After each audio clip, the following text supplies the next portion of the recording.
One of the March on March leader, was reportedly shot in his apartment, and Jacinta came out to make a statement about that. According to her, she will be resigning from the March on March protests, that one of their own has been unalived.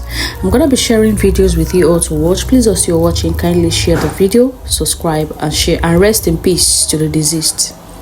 And when I got there and I called him, he wasn't even responding. I called him more than 10 times. He didn't even respond. He didn't even say a word. He was just laying there. And I was so hurt because that's unlike him. Whenever I call him, he's going to be there. That's for sure. He never makes a mistake. Tusini's brother, Taban, says Piwe was worried about his safety. Wazishintsolo zokuthi kulesini ukuthi kunemoto emlandelayo ehamba abantu abathatha ipholo. So ke okufikile kumina ukuthi kusho ukuthi labantu ayikhuluma ngabo umfowethu singazange sabonana. Kwafika kumina ukuthi ibona labantu abamtholile ngoba zonke into zakhe phone sikhwama semakhe wallet semali khona yonke into akasishiyo kwenziwe ukuthi babefuna yena.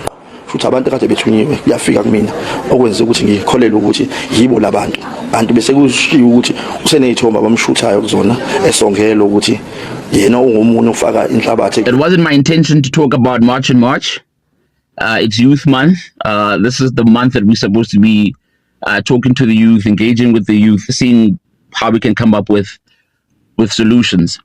But there was something that transpired that happened last Sunday after the president's speech with regards to illegal immigration.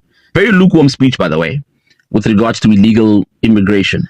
So the post press conference conversations that were being had on the SABC, there was a senior journalist who made a very worrying remark. And she said that she hoped that the real people behind March on March would respect or listen to what the president said. So basically, the people in front of us, Jacinta and them, they're just figureheads and they are not the real people.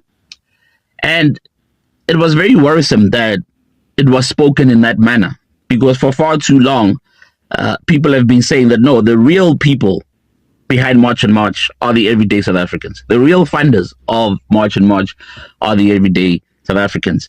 But one thing I picked up with that comment or her analysis was that now March and March has sort of become this umbrella. Something that just started randomly, and everything that takes place is now under the banner of March and March. Now, us in the communication space, in the media space and so forth, we know that media research is very important. History is very important, actually. And we did not get here by mistake. And part of the reason of that is the youth and social media.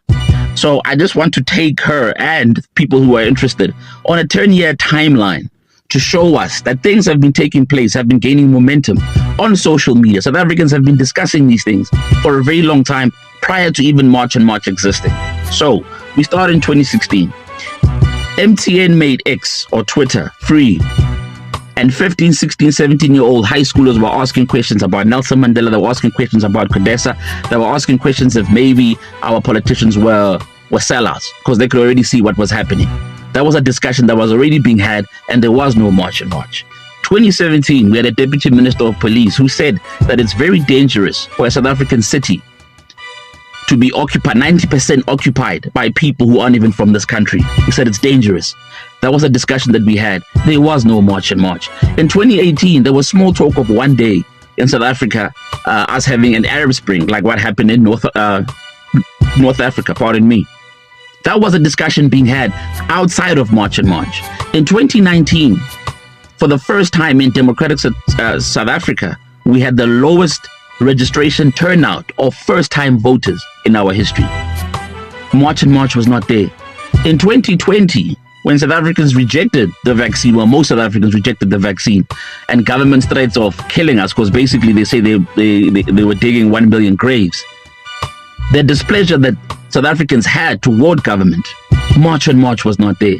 2021, we all know what happened in KZN, the unrest, what happened in Phoenix. March and March was not there. And the culmination of it all, 2024, 12.4 million South Africans, registered voters, did not show up at the polls. Because that was what? An indictment on government's failure. And there was no March and March. So this youth month, basically, I think we have now come full circle. Because the use of social media and the youth being interested in the history of the country because they can't have these discussions in the classroom has now brought us to this position. South Africans have been marching, South Africans have been talking.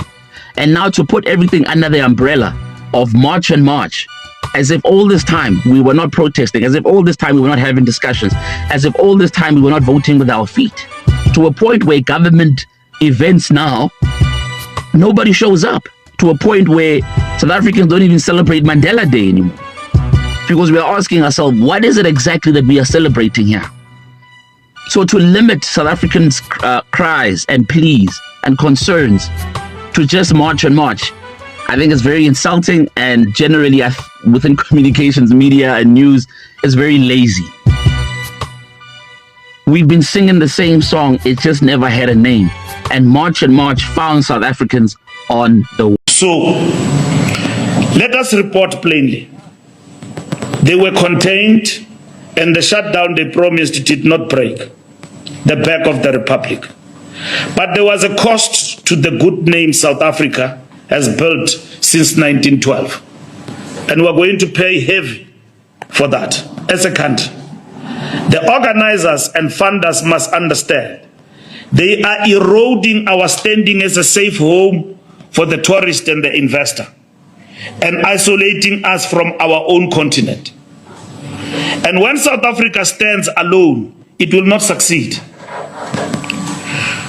We see these patterns for what they are: the agent provocateur, the cheap mob politics of the ballot chaser, and the poison of ethno-nationalism that will break this country apart.